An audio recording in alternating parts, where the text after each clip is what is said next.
શાળાના શિક્ષક વિરુદ્ધ એક વિરુદ્ધના કૃત્યનો આરોપ લગાવવામાં આવ્યો છે. કઈ જગ્યાનો આ બનાવ છે? વિદ્યાર્થી હતો કેટલા ધોરણની અંદર ભણતો હતો? શિક્ષકનું નામ શું છે? આખો મામલો શું હતો અને કેવી રીતે મામલો બહાર આવ્યો?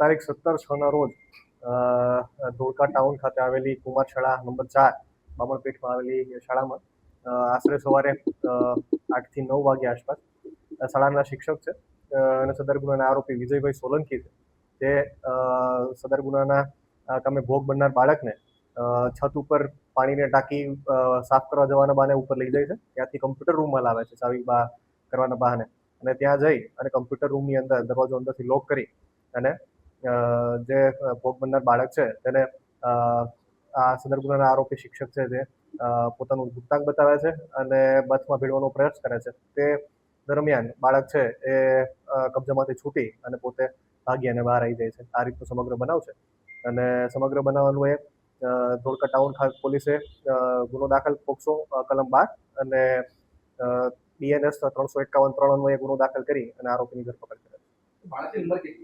બાળકની ઉંમર 13 વર્ષની